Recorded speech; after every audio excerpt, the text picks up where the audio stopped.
Be be مریم نہایت ہی پاکیزہ خواتین میں ہیں، بلکہ دنیا کی سب سے پاک باز عورتوں میں آپ کا نام آتا ہے۔ آپ کی پرورش بیت المقدس میں ہوئی۔ جب آپ جوانی کو پہنچیں تو جوانی کو جب آپ آئیں تو ایک دن ایسا ہوا کہ جبرائیل امین علیہ السلام تشریف لائے اور یوں کہا کہ میں اللہ کی طرف سے تجھے ایک بیٹا دینے کے لیے آیا ہوں۔ حضرت بی بی مریم نے پکار کر کہا مجھے بیٹا کیسے ہو سکتا ہے؟ انا یکون لی غلام ولم یمسسنی بشر ولم اکو بغیا، مجھے کیسے بچہ ہو سکتا ہے؟ آج تک مجھے کسی انسان نے چھوا بھی نہیں، کسی انسان نے مجھے، یعنی بلوغیت کے بعد کسی اجنبی مرد نے مجھے چھوا تک نہیں، ولم اکو بغیا، اور نہ ہی میں کوئی برے عادتوں والی عورت ہوں، تو مجھے بیٹا کیسے ہو سکتا ہے؟ تو جبرائیل امین نے کہا کہ میں تیرے رب کی طرف سے قاصد بن کر کے آیا ہوں، اور تیرا رب یہی چاہتا ہے کہ بغیر کسی انسان کے چھوئے تجھے اللہ ایک بیٹا عطا کرے۔ قال کذالک قال ربک هو علی ہین، اور حضرت جبرائیل نے کہا کہ مریم یہ تمہارے رب کے لیے کوئی مشکل مسئلہ نہیں ہے، جو رب تعالیٰ بغیر ماں اور بغیر باپ کے آدم کو پیدا کر سکتا ہو، وہ صرف بغیر باپ کے ایک عیسیٰ کو کیوں نہیں پیدا کر سکتا؟ تو انہوں نے ایک پھونک ماری جبرائیل امین نے، فنفخت من روحی، نہیں یہاں پر آیت ہے حضرت جبرائیل علیہ السلام نے ان کو پیغام سنایا کہ اللہ تعالیٰ کی طرف سے تمہیں ایک بیٹا ہوگا، اور ان پر ایک پھونک ماری اور حضرت بی بی مریم حاملہ ہو گئی۔ اسی لیے عیسیٰ علیہ السلام کا ایک لقب ہے، ان کو روح اللہ کہا جاتا ہے۔ روح اللہ کہا جاتا ہے کیوں؟ اللہ کی روح نہیں، یہ اللہ تبارک و تعالیٰ کے امر سے، حکم سے، صرف پھونک سے آپ پیدا ہوئے، صرف ایک پھونک سے۔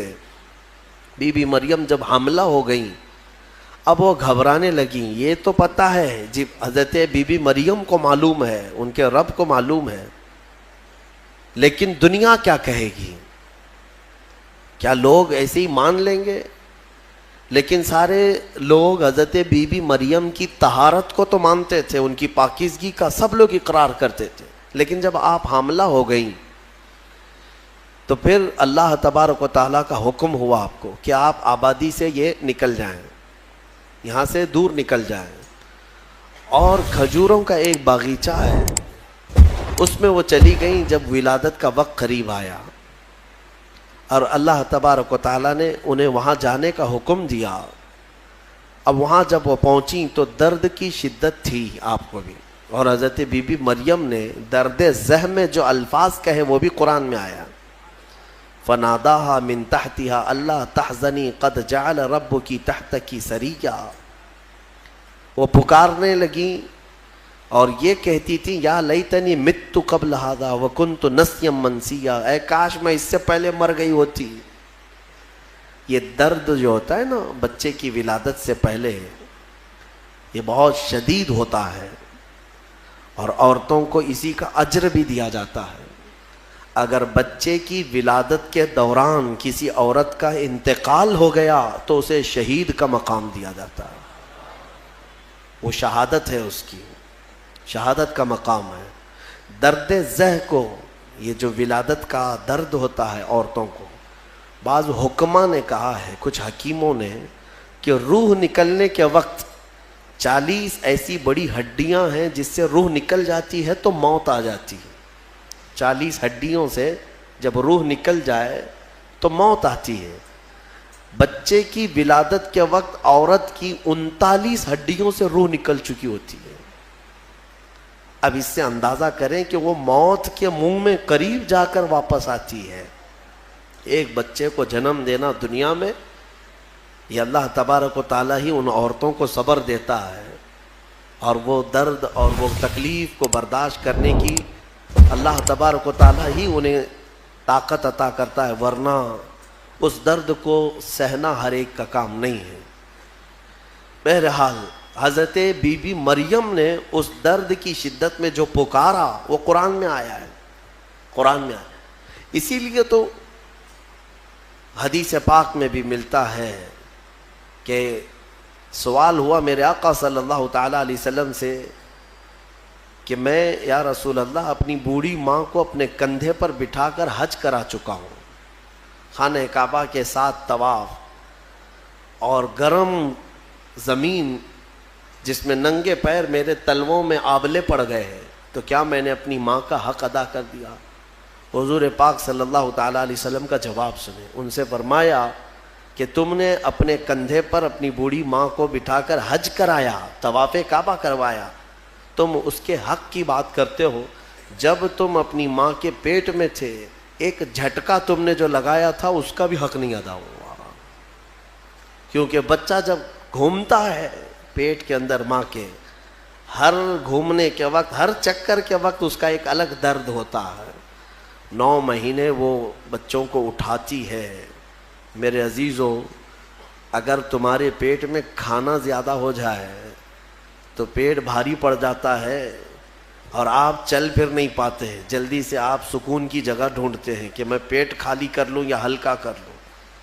اور اس عورت کو، ماں کو، اللہ نے 9 مہینے تک تمہارا بوجھ دیا اور وہ اٹھائے گھومتی رہتی، پھرتی رہتی۔ سیدہ بی بی مریم نے ولادت کے وقت یہ فرمایا، اس کے بعد رب تعالیٰ کی طرف سے یہ ان کو ندا آئی، کیا کہ جب وہ وہاں قریب لیٹی تھی ایک پتھر پر، اور ان کے قریب میں ہی ایک کھجور کا درخت تھا، رب تعالیٰ نے فرمایا وَهُزِّي إِلَيْكِ بِجِذْعِ النَّخْلَةِ تُسَاقِطْ عَلَيْكِ رُطَبًا جَنِيًّا، مریم اس درخت کو پکڑ کر کے ہلاؤ، تم پر پکی تازی کھجوریں گریں گی۔ تو ولادت کا وقت ہے ان کا، عیسیٰ علیہ السلام کی پیدائش کا، اور حضرت بی بی مریم کو کھجور کا درخت ہلانے کا حکم ہوا، انہوں نے ہلایا تو پکی کھجوریں ان پر گری۔ رب تعالیٰ نے فرمایا فَكُلِي وَاشْرَبِي وَقَرِّي عَيْنًا، مریم کھا اور پی لے اور اپنی آنکھوں کو ٹھنڈی کر لے۔ مفسرین فرماتے ہیں درد زہ کے وقت اگر کسی عورت کو کھجور دیا جائے تو یہ قرآن پاک کے نسخے کے اعتبار سے اللہ تعالیٰ اس کے درد میں آسانی عطا فرماتا ہے، کیونکہ حکیم مطلق رب ذوالجلال نے حکم دیا بی بی مریم کو کہ کھجور کھاؤ، پکی کھجوریں تم پر گریں گی۔ تو کھجور کا حکم بھی ہے۔ ہمارے بزرگوں کے ہاں رواج تھا کہ ولادت کے وقت جب تکلیف زیادہ ہوتی تو وہ کچھ کھجوریں لا کر کسی امام کے پاس، عالم دین کے پاس لاتے کہ کچھ دم کر کے دے دیں کہ گھر میں ولادت ہونے والی ہے۔ اب کہاں ہے، کون سا کھجور، کون سی مٹھائی، سیدھے آپریشن تھیٹر میں لے جانا ہے اور بند کرنا ہے، کاٹنا ہے پھر نکالنا ہے۔ خیر، اللہ تبارک و تعالی آج بھی جو لوگ اسلام پر چلنا چاہتے ہیں ان کے لیے آسانی عطا فرماتا ہے یقیناً۔ تھوڑی ہی دیر کے بعد حضرت عیسیٰ علیہ السلام کی ولادت ہوئی۔ یہ بیت اللحم جو جگہ ہے آج بھی وہ فلسطین میں ہے، بیت اللحم، جس پتھر پر حضرت عیسیٰ علیہ السلام کی ولادت ہوئی وہ جگہ آج بھی موجود ہے۔ پھر وہاں سے حضرت بی بی مریم نے اپنے بچے کو اٹھایا، کوئی نہیں تھا وہاں پر، ان کے حمل سے لے کر ولادت تک کوئی بھی قریب نہیں آیا، اور نہ زندگی میں کبھی ان کو کسی نے چھوا۔ آپ نے گود میں اٹھایا، اب کیا کریں گی، بچہ آ گیا ہے۔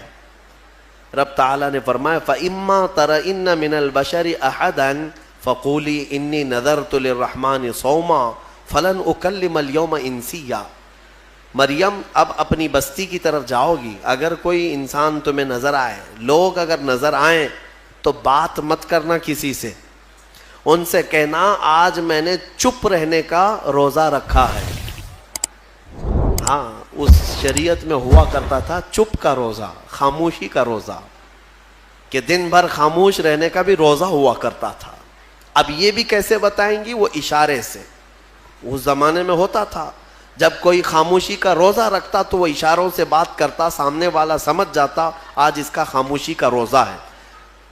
کاش یہ روزہ اور بھی ہمارے ساتھ ہوا کرتا، لیکن اس شریعت میں ہمارے ہاں چپ کا روزہ نہیں ہے، خاموشی کا روزہ نہیں ہے۔ میں تو یہ سوچتا ہوں کم سے کم عورتوں کے لیے تو ہو جاتا۔ خاموشی کا روزہ بڑا ثواب ہے، وہ بہت بڑی غلطیوں سے، گناہوں سے بچ جاتی ہے۔ آپ کو اندازہ نہیں ہے، میرے آقا صلی اللہ علیہ وسلم نے زبان کو یوں 2 انگلیوں سے پکڑ کر کے فرمایا تھا، پکڑ کر کے، تمہارے 2 جبڑوں کے بیچ میں گوشت کا ایک ٹکڑا ہے، حضور نے فرمایا کہ یہ انسان کو جنت میں بھی لے جاتا ہے اور دوزخ میں بھی لے جاتا ہے۔ ہاں، اور پھر ایک حدیث پاک ہے، حضور فرماتے ہیں 2 جبڑوں کے بیچ میں ایک گوشت کا ٹکڑا، زبان، 2 رانوں کے بیچ میں ایک گوشت کا ٹکڑا، شرمگاہ، جس نے ان 2 چیزوں کی حفاظت کی ذمہ داری لے لی، میرے آقا فرماتے ہیں میں اسے جنت میں لے جانے کی ضمانت دیتا ہوں، جنت میں لے جانے کی ضمانت دیتا ہوں۔ یہ 2 چیزوں کی اگر کوئی حفاظت کر لیا۔ خیر، حضرت بی بی مریم اپنے بچے کو لے کر کے آئی، لوگ دیکھنے لگ گئے کہ مریم ہے اور اس کے گود میں بچہ ہے، تو ظاہر سی بات ہے قوم کا جو رویہ ہوتا ہے، سیدھے پکار کر کہنے لگے یا اخت ہارون ما کان ابوکی امرأ سوء وما کانت امکی بغیہ، اے مریم یہ کیا کر لیا تو نے؟ اخت ہارون جو ہے اس وقت سب سے پاک عورت کو کہا جاتا تھا، اخت ہارون لقب کے طور پر حضرت بی بی مریم کو انہوں نے پکارا، نہ تمہارے باپ برے تھے نہ تمہاری ماں بری تھی، یہ تو نے کیسے کر لیا؟ یہ بچہ تیری گود میں کیسے آیا؟ فاشارت الیہ، انہوں نے اشارہ کیا اپنے بچے کی طرف، کیونکہ اللہ تعالیٰ کا حکم تھا اگر کوئی بات کرے تو بات مت کرنا، اپنے بچے کی طرف اشارہ کر دو۔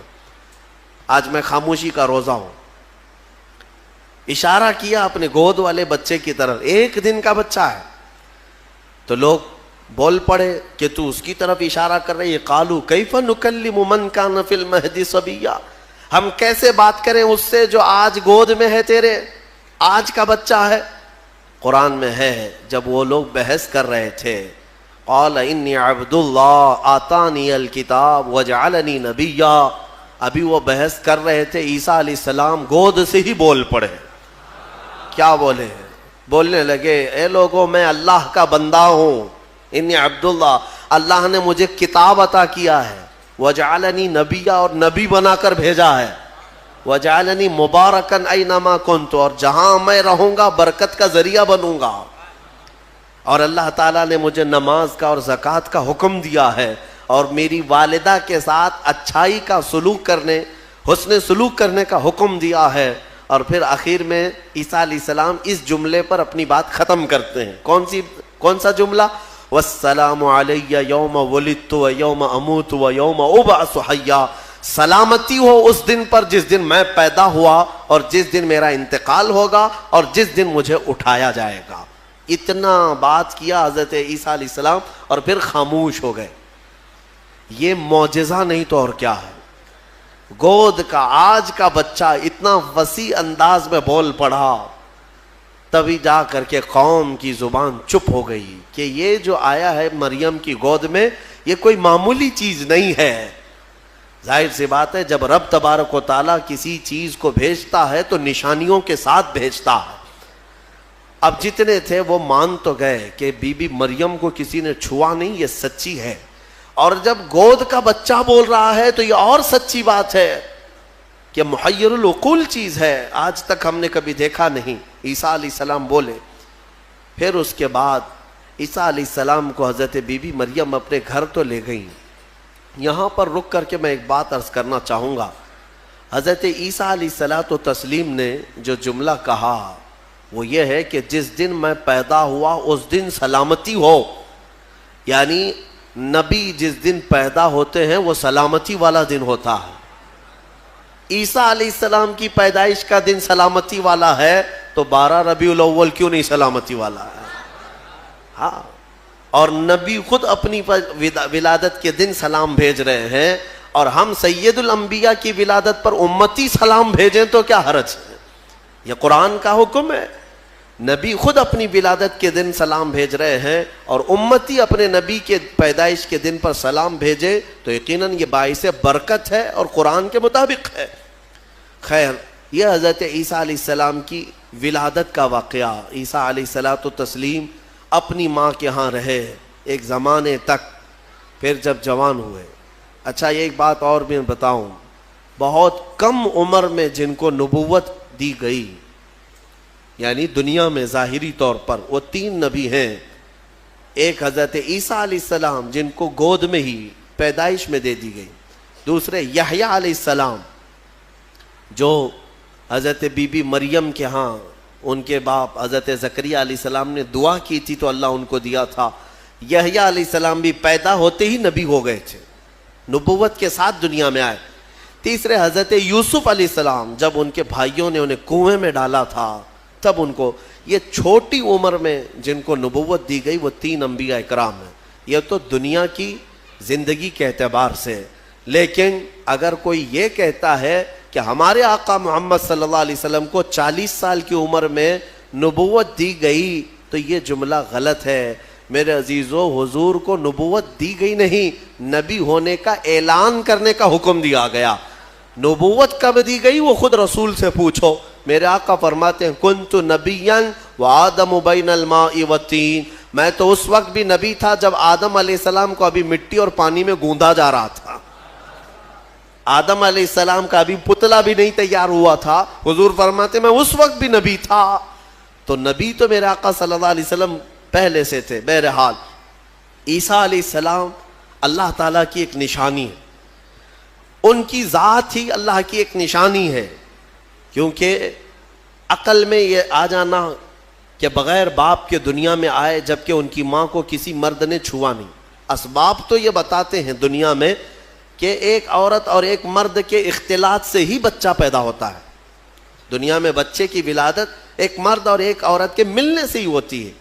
لیکن یہاں عیسیٰ علیہ السلام کی ولادت میں کوئی مرد کا اختلاط نہیں. تو عام انسانوں کے دماغ میں یہ بات نہیں آتی. تو اسباب کی طرف دیکھنے والا انکار کرتا ہے اور خالق اسباب کی طرف جو توجہ کرتا ہے وہ انکار نہیں کرتا. کیونکہ اسباب تو یہ بتاتے ہیں کہ ایک روٹی کھانے کے لیے کئی منزلوں سے سفر کرنا پڑتا ہے، لیکن میرا رحمان چاہے تو سیدھے آسمان سے دسترخوان بھی اتار سکتا ہے. ہاں یہ اس سے بھی زیادہ تعجب کی بات میں آپ کو بتاؤں، اس سے بھی زیادہ تعجب کی بات، صالح علیہ السلام اللہ کے نبی ہیں. ان کی قوم بڑی سرکش تھی، نافرمان تھی اور پتھروں کی پوجا کرتے تھے اور پتھروں کے گھر بناتے تھے انہیں تراش تراش کر کے. حضرت صالح علیہ السلام نے ان کو اللہ کی طرف بلایا تو وہ نشانی مانگنے لگے، کوئی نشانی بتاؤ کہ تم اللہ کے رسول ہو. تو اس زمانے میں پتھروں کے لیے ان کا بڑا مسئلہ تھا کہ پتھروں کی عبادت بھی ہے، پتھروں کے گھر بھی بناتے تھے. حضرت صالح علیہ السلام نے اپنی قوم کو ایک جگہ جمع کیا اور ایک پتھر کو، پہاڑ کا ایک پتھر ہے، اس پتھر کو حکم دیا.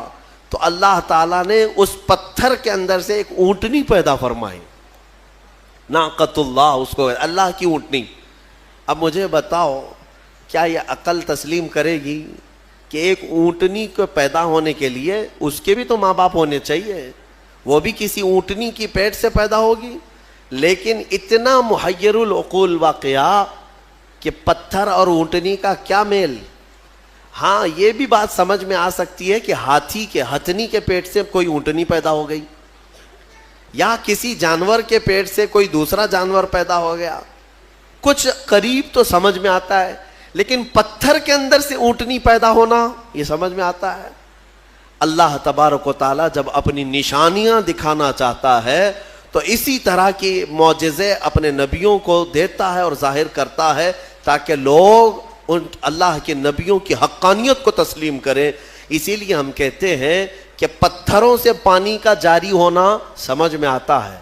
اگر تم پیاسے ہو، ہم نے کہیں پتھر میں سوراخ کر دیا اور پانی بہنے لگ گیا تو آپ پانی پی لیں گے. ہو سکتا ہے تھوڑا بہت تعجب کریں گے، تھوڑا بہت تعجب کریں گے، ہاں انہوں نے پتھر سے پانی نکال دیا. لیکن دماغ میں تمہاری یہ تو ہے کہ بہت سارے پہاڑوں میں دیکھا ہے ہم نے پتھروں کے بیچ سے پانی بہتا ہے. لیکن محمد الرسول اللہ صلی اللہ علیہ وسلم کے صحابہ جب پیاسے ہوئے تو پتھر سے میرے آقا نے نہیں، انگلیوں کے بیچ سے پانی جاری کر کے دکھایا.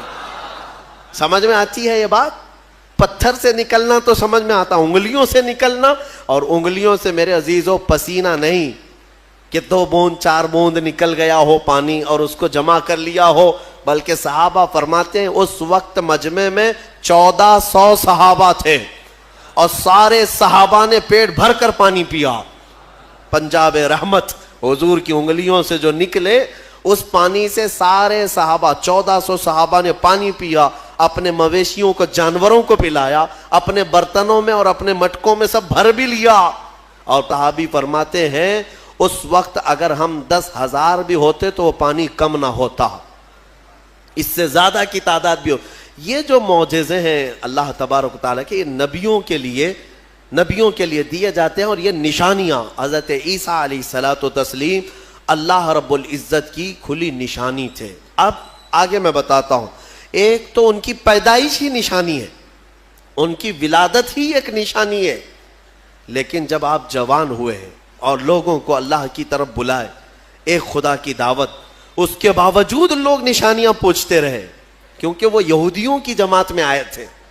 بنی اسرائیل میں حضرت عیسیٰ علیہ السلام پیدا ہوئے، اس وقت یہودی تھے، اور یہودی نافرمان قوم اکثر نبیوں کو جھٹلایا کرتے، یہاں تک کہ نبیوں کا قتل بھی کرنے میں ان کا بڑا ہاتھ رہا ہے. یہودیوں نے تقریباً 10,000 نبیوں کو قتل کیا ہے. ہاں، ہم اللہ کے نبیوں کو، قرآن صاف کہتا ہے وَيَقْتُلُونَ النَّبِيِّينَ بِغَيْرِ حَقٍّ وَيَقْتُلُونَ الْأَنْبِيَاءَ بِغَيْرِ حَقٍّ. نا حق یہ نبیوں کو قتل کیا کرتے تھے یہ یہودی، کیونکہ ان کی طبیعت کا اگر مسئلہ نہیں ملتا تو نبی کو مار دیتے. ان کو اپنی طبیعت کا مسئلہ چاہیے ہوتا، شریعت ان کو ویسی چاہیے جیسا وہ چاہیں. انبیاء کرام علیہ السلام کوئی کمپرومائز کرنے کے لیے نہیں آتے، وہ حق کے داعی ہوتے ہیں، حق کے داعی ہوتے ہیں. بہرحال حضرت عیسیٰ علیہ السلام جب جوان ہوئے تو آپ کو پھر سے نشانیاں پوچھی گئیں کہ آپ اللہ کے رسول ہیں، آپ اللہ کے نبی ہیں، کوئی نشانی؟ اب اللہ تعالیٰ نے آلریڈی ان کی ولادت ایک نشانی ہے، پھر ان کو معجزے عطا کیے. کون کون سے معجزے؟ عیسیٰ علیہ السلام کو 3 معجزے اور دیے گئے. 3 معجزے وہ کیا تھے؟ عیسیٰ علیہ السلام خود اپنی زبان میں فرماتے ہیں، جس کو قرآن میں اللہ تبارک و تعالیٰ نے بیان فرمایا. کیا ہے؟ احیی الموتى باذن اللہ، ابرئ الاکمہ والابرص واحیی الموتى باذن اللہ. اور ایک ہے وانبئکم بما تاکلون وما تدخرون فی بیوتکم. 3 معجزے. توجہ چاہتا ہوں، عیسیٰ علیہ السلام کو 3 معجزے دیے گئے. پہلا معجزہ، کوڑ کی بیماری والے، سفید داغ والے کوئی بھی بیمار آئیں، عیسیٰ علیہ السلام اپنا ہاتھ رکھتے تو صحیح ہو جاتا. ابرئ الاکمہ والابرص، کوڑ والا، سفید داغ والا، یہ بیمار اگر حضرت عیسیٰ علیہ السلام کے پاس آتا تو آپ اس کو ہاتھ پھیر دیتے تو اس کی بیماری ختم ہو جاتی.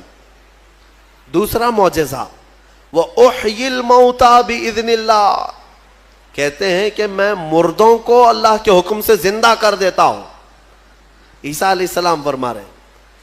عیسیٰ علیہ السلام کا معجزہ یہ تھا کہ اگر وہ کسی قبر کو ٹھوکر مارتے تو قبر سے مردہ زندہ کھڑا ہو جاتا، مرنے کے بعد دوبارہ زندہ کرتے عیسیٰ علیہ السلام. کبھی کبھار مٹی کے پرندے بناتے، ان میں پھونک مارتے تو وہ اڑنے لگتے تھے. ہاں، مٹی کے پرندوں کو پھونک مارتے تو وہ اڑنے لگتے زندہ ہو کر. 2 معجزے ہو گئے. تیسرا معجزہ اہم ہے. عیسیٰ علیہ السلام فرماتے ہیں وَأُنَبِّئُكُمْ بِمَا تَأْكُلُونَ وَمَا تَدَّخِرُونَ فِي بُيُوتِكُمْ، تم اپنے گھروں میں بیٹھ کر جو کچھ بھی کھاتے ہو اور جمع کرتے ہو، عیسیٰ علیہ السلام فرماتے میں یہیں بیٹھ کر کے سب بتا دیتا ہوں، ساری چیزوں کی میں خبر دیتا ہوں. عیسیٰ علیہ السلام کا معجزہ یہ تھا کہ تم اپنے گھروں میں جو کھاتے ہو، جمع کرتے ہو، سب کی خبر عیسیٰ علیہ السلام کو ہے. یہ ظالم نادان جو میرے نبی کے علم غیب کا انکار کرتے، قرآن پڑھا بھی ہے کہ نہیں پڑھا؟ عیسیٰ علیہ السلام جو بنی اسرائیل کے نبی ہیں، جو بعد میں حضور کی امت میں آئیں گے آسمانوں سے، اور آئیں گے حضور کی امت، حضور پاک صلی اللہ تعالی علیہ وسلم کی امت میں رہیں گے. اب اندازہ کرو انہیں اللہ تعالیٰ نے اتنا علم غیب دیا تو کیا میرے رسول کو غیب کا علم نہیں ہوگا؟ ہمارا تو عقیدہ یہی ہے, ہمارا موقف یہی ہے. میرے آقا مدینے میں ہو کر ہماری مسجد کا بھی ملاحظہ فرما رہے ہیں. ہاں, وہ پوری دنیا کو ایسے دیکھتے ہیں جیسے اپنے ہتھیلی کو دیکھتے ہیں. خود میرے آقا نے فرمایا, مسلم شریف کی حدیث ہے, اللہ کے حبیب فرماتے ہیں ان اللہ زوى لی الارض, اللہ نے پوری روئے زمین کو میرے لیے سمیٹ دیا ہے, اور میں پوری روئے زمین کو ایسے دیکھتا ہوں جیسے ہتھیلی کو دیکھتا ہوں. 3 معجزے ہیں عیسیٰ علیہ السلام کی, یاد رکھیے گا. اب میرا سوال بھی سن لیجئے توجہ کے ساتھ. ایک ہے وہ کوڑ کی بیماری اور برس کی سفید داغ کی بیماری والے کو ہاتھ رکھتے تو کیا ہوتا؟ صحیح ہو جاتا. حاضر ہے آپ کا دماغ؟ بہت اہم چیز. دوسری چیز ہے مرے ہوئے آدمی کو ٹھوکر مار کر زندہ کر دیتے تھے. چلے 2 ہی پر ہم بات کرتے ہیں. یہ بیماریوں سے شفا دینا کس کا کام ہے؟ عقیدہ تو یہی ہے نا, اللہ کا کام ہے. پھر سوال تو یہاں ان لوگوں کے لیے بھی بن پڑتا ہے جب ہم اپنے مصطفیٰ کے لیے کہتے ہیں یا رسول اللہ شافی و نافی ہو تم, وافی و کافی ہو تم, درد کو کر دو دوا, تم پہ کروڑوں درود. ارے یہ بریلوی شرک کر رہا ہے. رسول کو کہہ رہا ہے شافی ہیں, رسول کو کہہ رہا ہے کافی ہیں. رسول شفا دیں گے؟ جب ہم درود تاج میں پڑھتے ہیں دافع البلاء والوباء والقحط والمرض والالم, ہمارے رسول بلاؤں کو دفع کرنے والے, وباؤں کو دفع کرنے والے, درد کو دور کرنے والے, ہر کرب سے آزاد کرنے والے. ہم پڑھتے ہیں درود میں تو اس پر کچھ لوگوں کا پیٹ درد ہوتا ہے اور کہتے ہیں کیسے تم رسول کو کہہ رہے ہو کہ وہ بیماریوں سے دور کرنے والے ہیں, وہ کیسے دور کر سکتے ہیں؟ ان سے میرا سوال یہ, قرآن کی کوئی آیت پڑھا بھی ہے یا نہیں؟ عیسیٰ علیہ السلام خود کہہ رہے ہیں کوڑ کی بیماری اور برس کی بیماری والے کو میں ہاتھ رکھ دوں تو صحیح ہو جاتا ہے. عیسیٰ علیہ السلام ہاتھ رکھ دیں تو صحیح ہو جاتا ہے. اچھا, اس سے بھی بڑی چیز, زندگی دینا اللہ کا کام, موت دینا اللہ کا کام, یہ اللہ تبارک و تعالیٰ کی قدرت میں ہے. اور مرنے کے بعد دوبارہ اٹھانا یہ تو اور بڑی بات ہے, یہ اللہ کی قدرت میں ہے. اور وہ کام عیسیٰ علیہ السلام کہہ رہے ہیں کہ میں مردوں کو زندہ کرتا ہوں. میرے عزیزو, اب یہ شرک نہیں ہوا؟ عیسیٰ علیہ السلام کے بارے میں اگر کوئی عقیدہ رکھے گا کہ وہ مردوں کو زندہ کرتے تھے تو شرک ہو جائے گا. کچھ لوگوں کے فتوے کے حساب سے تو شرک ہے, کیونکہ وہ رسول کے واقعات کو نہیں مانتے. غوث پاک نے اگر کسی مردے کو زندہ کیا تو کہتے ہیں یہ جھوٹی کہانیاں ہیں. ہاں, یہ کیسے ہو سکتا ہے؟ یہ صرف اور صرف اللہ رب العزت کا کام. پھر قرآن جو عیسیٰ علیہ السلام کے بارے میں بتا رہا ہے, کیا عیسیٰ خدا ہیں؟ عیسیٰ علیہ السلام خدا ہے؟ یہاں ایک نقطہ سمجھ کر کے چلو. اللہ رب العزت یقیناً قادر مطلق ہے, رزاق وہی ہے, خالق وہی ہے, شافی وہی ہے. لیکن اگر وہ اپنی طاقت کسی محبوب رسول یا نبی کو شفا دینے کی طاقت دے دے, دوبارہ زندہ کرنے کی طاقت دے دے, یا بیماریوں سے دور کرنے کی طاقت دے دے, تو اس میں کسی کے پیٹ درد ہونے کی ضرورت نہیں. مولا جسے جو چاہے وہ مقام عطا فرمائے. یہ شرک بھی نہیں ہے, اللہ جسے جو چاہے وہ عطا فرمائے. اسی لیے ہمارا موقف یہ ہے الحمدللہ کہ ہم مانتے ہیں کہ رسول پاک صلی اللہ تعالیٰ علیہ وسلم بیماریوں کو دور کرتے تھے, لیکن ہم انہیں خدا نہیں مانتے. جیسے عیسیٰ علیہ السلام اللہ کی عطا سے بیماروں کو شفا کرتے تھے, میرے مصطفیٰ بھی اللہ کی عطا سے بیماروں کو شفا کرتے ہیں. اور اسی لیے ہم مانگتے بھی ہیں میرے آقا کی بارگاہ میں, ہمیں بزرگوں نے سکھایا ہے. بلکہ ایک حدیث بھی میں آپ کو بتا دوں. ایک صحابی آئے اور ان کے بھائی کا پیٹ درد کر رہا تھا, بہت تکلیف تھی. حضور کے پاس آئے, کہا یا رسول اللہ میرے بھائی کا پیٹ بہت درد کر رہا ہے. ڈاکٹر نہیں تھا کیا مدینے میں؟ کوئی طبیب نہیں تھا. وہ صحابی حضور کے پاس کیوں آئے؟ اس لیے کہ صحابہ کو معلوم تھا کہ یہ شفا خانہ ہے, یہاں سے جو حکم ہوگا اس میں شفا ہے. حضور اکرم صلی اللہ تعالیٰ علیہ وسلم نے فرمایا جاؤ اپنے بھائی کو شہد چٹاؤ, اسقیہ عسلا, اسے شہد چٹاؤ. وہ گئے, شہد چٹایا تو جلاب لگ گئے, یعنی بہت زیادہ لوز موشن شروع ہو گئے. وہ دوسرے دن بھاگے بھاگے آئے, کہا میں نے تو کل شہد چٹایا لیکن وہ زیادہ اس کا درد بڑھ گیا اور موشن شروع ہو گئے, یعنی جلاب ہو گئے, دست آ رہے. تو حضور پاک صلی اللہ علیہ وسلم نے دوسرے دن پھر کیا دوا فرمائی؟ کہا اسقیہ عسلا, جاؤ اس کو پھر شہد چٹاؤ. پھر سے شہد چٹاؤ. ایک دوا سے اگر فائدہ نہ ہو تو آپ پھینک دیں گے. اور وہ صحابی دوسرے دن پھر گئے, اپنے بھائی کو کہا آج پھر شہد کھاؤ. پھر انہوں نے شہد کھایا تو آج تو ایسا ہوا کہ ان کا بستر خراب ہو گیا, اٹھنے بیٹھنے کی طاقت نہیں تھی, اتنے زیادہ دست ہونے لگے. شہد جیسی کھا رہے بڑھتا جا رہا ہے, بڑھتا جا رہا ہے. تو کوئی آ کے یہ تو کہہ سکتا تھا کہ ریئیکشن ہو رہا ہے, دوا بدل دیں. تیسرے دن آئے وہ صحابی, کہا یا رسول اللہ اب تو اور حالت بری ہو گئی, بہت زیادہ تکلیف ہے. تیسرے دن میرے آقا صلی اللہ علیہ وسلم نے فرمایا جا اپنے بھائی کو شہد چٹا. تیسرے دن بھی اس صحابی نے کہا یا رسول اللہ شہد چٹاؤں؟ کہا ہاں, تیرے بھائی کا پیٹ جھوٹ بول رہا ہے, اللہ کا نبی سچ بول رہا ہے. وہ گئے تیسرے دن شہد چٹایا. تیسرے دن جب شہد چٹایا تو نہ جلاب ہے نہ درد ہے, بلکہ پہلے سے بہتر صحت ہے, صحت و تندرستی پہلے سے بہتر ہے.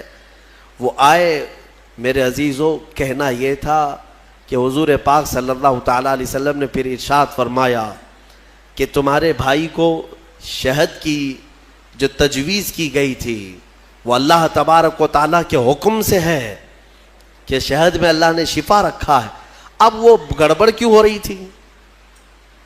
ایک بار چٹانے کے بعد اور گڑبڑ.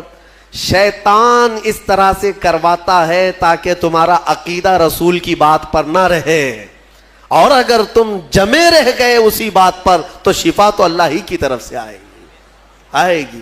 بسا اوقات ایسا ہوتا ہے کہ کچھ لوگ ہم سے آ کر کے کہتے ہیں کہ حضرت کوئی وظیفہ دے دیجئے. وظیفہ دیے, جو کام تھا وہ بھی چھوٹ گیا, آپ نے جو دیا اس سے ریئیکشن ہو گیا ہے. اکثر لوگوں کو ایسا لگتا ہے ہمارے پاس وظیفہ لیتے ہیں, تعویذ لیتے ہیں, 2 دن کے بعد پھر بولتے ہیں کہ حضرت ابھی تک کچھ ہوا نہیں ہے. تو کیا ہمارے پاس موسیٰ علیہ السلام کی چھڑی ہے کہ ابھی ماریں گے تمہاری دکان کھل جائے گی, بازار میں تمہارا انبار لگ جائے گا؟ صبر بھی تو کوئی چیز ہے. آپ جن چیزوں کو تجویز کیا جاتا ہے علماء ربانیین کی طرف سے احادیث کے ذریعے سے, اس پر صبر ہوگا, اللہ تبارک و تعالیٰ تمہیں آزمائے گا, اور اگر تم کھرے اتر گئے تو انشاءاللہ ساری برکتیں تمہیں اللہ عطا فرمائے گا. ایک چیز دوسری, ایک صحابی آئی حضور کے پاس, ان کا بیٹا گونگا تھا, بولتا نہیں تھا, 8 سال کا یا 9 سال کا بچہ تھا, پیدائشی, بولتا نہیں. حضور کے پاس لائی اور کہا کہ حضور یہ میرا بچہ بولتا نہیں ہے, اسے کچھ فرما دیں. بولنے کی طاقت دینا اللہ کا کام ہے. وہ صحابیہ حضور کے پاس کیوں آئی؟ شرک کرنے آئی تھی؟ نعوذ باللہ من ذالک. صحابہ کا عقیدہ یہی تھا, بخدا خدا کا یہی ہے در, جو بریلی کے امام نے ہمیں سکھایا ہے. بخدا خدا کا یہی ہے در, نہیں اور کوئی مفر مقر, جو وہاں سے ہو یہیں آ کے ہو, جو یہاں نہیں تو وہاں نہیں. ہاں, وہ آئی اور حضور کے پاس لے آئی. حضور پاک صلی اللہ تعالیٰ علیہ وسلم نے ان کو, اس بچے کو کیا دعا دی, کیا دوا دی, کیا وظیفہ دیا؟ کچھ نہیں. سامنے بٹھایا, بچہ سامنے آیا, رسول کریم صلی اللہ تعالیٰ علیہ وسلم نے اس بچے کا نام لے کر کے کہا کہ قل من انا, اے بچے بول میں کون ہوں. سوال حضور نے فرمایا, وہ گونگا پیدائشی بول پڑا, اشہد انک محمد رسول اللہ, میں گواہی دیتا ہوں کہ آپ محمد اللہ کے رسول ہیں. مجھے بتاؤ, اسی لیے ہمارے امام اعلی حضرت فاضل بریلوی رضی اللہ تعالیٰ عنہ نے فرمایا ہے, آنکھ عطا کیجئے اس میں ضیاء دیجئے, جلوہ قریب آ گیا تم پہ کروڑوں درود. ہم مانگتے حضور کی بارگاہ میں ہیں تو یہ صحابہ کا ہی عقیدہ ہے. میرے عزیزوں, میں نے عیسیٰ علیہ الصلوۃ والتسلیم کے ان واقعات سے یہ ثابت کرنے کی کوشش کی ہے کہ الحمدللہ اہل سنت و جماعت کا جو موقف ہے وہ قرآن و حدیث کے مطابق ہے. کوئی گمراہ نہ ہو اور نہ ہی گمراہیوں میں آئے, الحمدللہ. اب میں یہاں پر بات ختم کرتا ہوں تفسیر کو. عیسیٰ علیہ السلام کے ان معجزوں کو دیکھ کر بہت سے ایمان بھی لائے اور آپ کی ایک جماعت بڑھتی گئی. آپ کے 4 شاگرد مشہور ہوئے. ویسے آپ کے جو حواریین ہیں، جو اصحاب ہیں، جو آپ کے صحابہ تھے، ان کو حواریین کہا جاتا ہے. وہ 12 لوگ تھے. ان 12 میں 4 مشہور ہیں جن کے ناموں سے انجیل ہے آج بھی. متی، لوقا، یوحنا، مرقس. یہ عربی نام ہے، ان کو انگلش میں الگ الگ کہا جاتا ہے. جان، میتھیو، یہ جو بائبل میتھیو، بائبل جان، یہ سب جو ہیں انہی 4 شاگردوں کے نام ہیں. عیسیٰ علیہ السلام کے بڑے فرمانبردار، بڑے وفادار تھے اور انہی صحابہ سے ان کا دین پھیلا. مذہب عیسائیت، یا جس کو آپ یہ سمجھ لیں عیسیٰ علیہ السلام کا جو دین تھا وہ دین اسلام کے عقائد سے مختلف نہیں تھا. اس دین میں بھی اللہ کو ایک مانا جاتا اور عیسیٰ علیہ السلام کو اللہ کا بندہ اور ان کا رسول، اللہ کا رسول. یہ دین اسی طرح چلتا رہا اور اسی کی تبلیغ بھی ہوتی رہی. لیکن یہودیوں کو یہ بات نہ بھائی. یہودی اس وقت سے عیسیٰ علیہ السلام پر الزام لگاتے تھے، ان کی ماں کو گالیاں دیتے تھے، بی بی مریم پر تہمت رکھتے تھے، ناپاکی کی تہمت لگاتے تھے یہ یہودی. عیسیٰ علیہ السلام کا ایک وقت ایسا بھی آیا کہ یہودیوں کے نرغے میں، کیونکہ یہودی بڑے ہی فتین اور پلان کرنے والے، منصوبہ کرنے والے لوگ، عیسیٰ علیہ السلام کے قتل کا منصوبہ بنا لیا. اور اس قتل کے منصوبے سے وہ آخری دن تھا عیسیٰ علیہ السلام کا، جس گھر میں عیسیٰ علیہ السلام ایک باغیچے میں اپنے شاگردوں کے ساتھ رہے، ان کو تعلیمات دی اور سب کو رخصت کیا اور کہا آج کے بعد میں تم سے ملاقات نہیں کروں گا، تم دین حق پر قائم رہنا. شاگرد سب چلے گئے، عیسیٰ علیہ السلام تنہا گھر میں تھے. یہودیوں کی ایک جماعت آئی قتل کے منصوبے سے اور سب کے سب ہتھیار سے لیس ہو کر حضرت عیسیٰ علیہ السلام کے گھر کا گھیراؤ کر لیے. اور گھیراؤ کر کے رات کے وقت آپ کو قتل کا منصوبہ تھا، لیکن یہودیوں نے اپنے ایک آدمی کو اندر بھیجا کہ جاؤ دیکھ کر کے آؤ عیسیٰ کیا کر رہے ہیں، کس حالت میں ہے. ایک شخص اندر آیا عیسیٰ علیہ السلام کو دیکھنے کے لیے، یہودیوں کا ایک شخص اندر آیا، اور جیسے ہی وہ اندر آیا قرآن میں مولا فرماتا ہے وَلَكِنْ شُبِّهَ لَهُمْ، یعنی جس کا مفہوم یہ ہے کہ اللہ نے عیسیٰ علیہ السلام کی شکل اس آدمی کو دے دی اور عیسیٰ علیہ السلام کو آسمانوں پر اٹھا لیا. آسمانوں پر اٹھا لیا. بر رفعہ اللہ الیہ، قرآن میں اللہ فرماتا ہے اللہ نے ان کو اپنی طرف اٹھا لیا. عیسیٰ علیہ السلام آج بھی زندہ ہیں، آسمانوں پر باقی ہیں. اب وہ شخص اندر آیا، بہت دیر تک وہ باہر نہیں آ رہا تھا، تو یہودی باہر جو کھڑے تھے وہ پریشان تھے کہ ہمارا جو آدمی گیا ہے وہ آیا نہیں ابھی تک. اس کے بعد سبوں نے کہا چلو کہاں اس کو دیکھیں گے، حملہ کرتے ہیں. سب کے سب گھس گئے اور اندر جو شخص تھا وہ عیسیٰ علیہ السلام کی شکل کا دکھ رہا تھا، اسی کو پکڑ کر لائے، اس کو خوب مارا اور پھر لا کر کے باہر سولی پر چڑھا دیا. سولی پر چڑھا دیا، صلیب پر، اور پھانسی دے دی. پھانسی دینے کے بعد پھر ان کو یاد آیا ہمارا آدمی کہاں گیا جو ڈھونڈنے کے لیے گیا تھا. تو وہ کچھ لوگ تھے جو جانتے تھے پاؤں جو نیچے سے تھے وہ نہیں بدلے تھے، اللہ نے اس کی اصلی شکل پر ہی رکھا تھا. تو کچھ لوگوں نے پاؤں دیکھ کر کے کہا یہ تو ہمارا آدمی ہے، اس کے پاؤں تو ہمارے آدمی کی طرح ہے.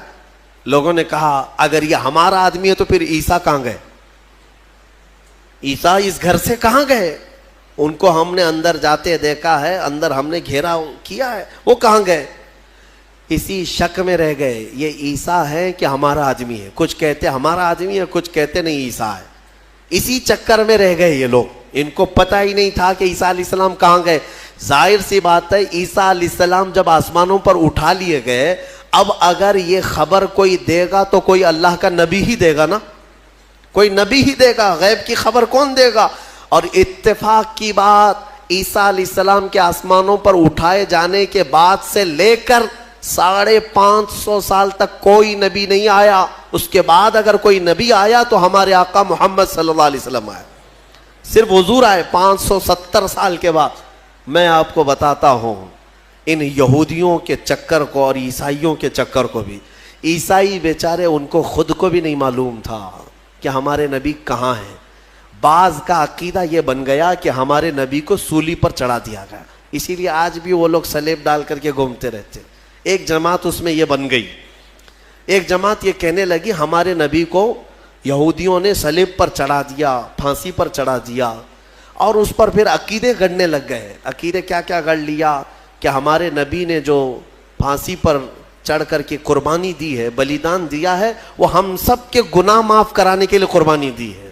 تو اب یہ جتنے چاہے گناہ کرتے رہے, خوب شراب پئیں, خوب ناچیں, کیونکہ وہ سولی پر چڑھ کر کے سب معاف کرا دیے. یہ ایک جماعت نے اس میں عقیدہ گڑھ لیا اور عیسائیوں کی ایک جماعت اسی پر چلتی رہی. ایک جماعت پھر بھی حق پر رہی جو عیسیٰ علیہ السلام کے چاروں شاگرد تھے.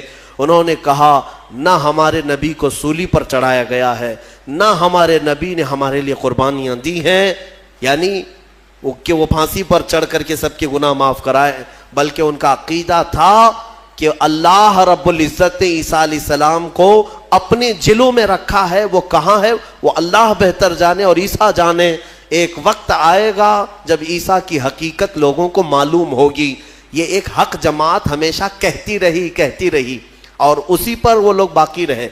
پھر اس میں فرقے بھی ہوئے, عیسائیوں میں بہت سارے فرقے بھی ہوئے, 70 سے زیادہ فرقے ہوئے, الگ الگ عقیدے. اور یہ فرقے بھی کس نے بنائے؟ یہودیوں نے بنائے. ان کے اندر گھس کر کے الگ الگ ان کے دماغ چینج کیے. پھر ٹرائنیٹی کا عقیدہ آ گیا کچھ عیسائیوں میں کہ عیسیٰ خدا کے بیٹے ہیں, مریم خدا کی بیوی ہے. کچھ لوگوں کا عقیدہ یہ بنا. پھر کچھ لوگوں کا عقیدہ بنا کہ 3 خدا ہیں, ایک خدا اللہ, ایک خدا جبرائیل, ایک خدا عیسیٰ. آج بھی کچھ لوگ ہیں اس میں, پروٹسٹ ہیں, کیتھولک ہیں اور آرتھوڈاکس ہیں. یہ سب جو فرقے بنے سب میں تھوڑا تھوڑا سا فرق ہے عیسیٰ علیہ السلام کو ماننے کے لیے. بعض کہتے ہیں گاڈ ہے, فادر ہے, اور پھر یہ سن ہے اور میری ہے, یہ 3 خدا ہے. ٹرائنیٹی کے عقیدے بنے. اب میں آپ کو بتاتا ہوں, یہ میرے آقا صلی اللہ تعالی علیہ وسلم کا احسان ہے پورے یہودیوں پر بھی اور عیسائیوں پر بھی, کیونکہ یہ جھگڑا کرتے رہے 500 سال تک. اتنا قتل کیا ہے عیسائیوں نے یہودیوں کا اور یہودیوں نے عیسائیوں کا. 500 سال اتنے قتل ہو گئے جس کا شمار نہیں کر سکتے. پورا فلسطین خون میں نہا جاتا تھا جنگوں میں. یہ دونوں جماعتیں لڑتی تھیں. وہ الزام لگاتے ان کی ماں پر اور یہ یہودیوں پر الزام لگاتے. اور قرآن بھی کہتا ہے وقالت الیہود لیست النصارى علی شیء وقالت النصارى لیست الیہود علی شیء. دونوں کہتے تھے. عیسائی کہتے تھے یہودی کوئی چیز ہی نہیں ہے, اور یہودی کہتے عیسائی کوئی چیز ہی نہیں ہے. دونوں لڑتے تھے. 570 سال کے بعد میرے آقا صلی اللہ علیہ وسلم جب جلوہ بار ہوئے اور پھر میرے آقا پر قرآن کی آیتیں اتری اور سورہ مریم اتری, تب میرے آقا نے علل اعلان فرمایا کہ اے لوگوں مریم پر تہمت نہ رکھو, وہ اللہ کی سب سے پاک باز بندی ہیں. عیسائیوں کو احسان ماننا چاہیے میرے آقا کا کہ حضرت بی بی مریم کی طہارت پوری دنیا میں اگر عیسیٰ علیہ السلام کے بعد کسی نے بیان کی ہے تو میرے مصطفیٰ نے بیان کیا ہے. ہاں, اور دوسری بات, حضرت عیسیٰ علیہ السلام کہاں گئے, کہاں ہے, عیسائیوں کو بھی نہیں معلوم, یہودیوں کو بھی نہیں معلوم. میرے آقا صلی اللہ علیہ وسلم نے قرآن کی وحی اترنے کے بعد لوگوں کو بتایا کہ یہ سب آپس میں اختلاف کرتے ہیں. حقیقت یہ ہے کہ عیسیٰ علیہ السلام کو نہ پھانسی دی گئی نہ سولی پر چڑھایا گیا, بلکہ عیسیٰ علیہ السلام کو اللہ نے آسمانوں پر اٹھایا ہے اور قیامت کے قریب عیسیٰ علیہ السلام پھر دنیا میں نازل ہوں گے. یہ عقیدہ میرے آقا نے دیا. ان عیسائیوں کو تمیز نہیں ہے, انہیں پتہ نہیں ہے اسلام کی دشمنی میں مرے جاتے ہیں, ہاں, اور جال بنتے ہیں. انہیں معلوم ہونا چاہیے کہ اسلام کے آنے کے بعد یہ احسان ہے میرے آقا صلی اللہ علیہ وسلم کا کہ بی بی مریم کی بھی طہارت بیان کی اور عیسیٰ علیہ السلام کی حقیقت بھی بیان کی ہے. اللہ تبارک و تعالیٰ ان گمراہ عقیدوں سے ہماری حفاظت فرمائے. ہمیں سورہ فاتحہ میں مولا نے جو سنایا ہے, سکھایا ہے, وہ یہی ہے اہدنا الصراط المستقیم.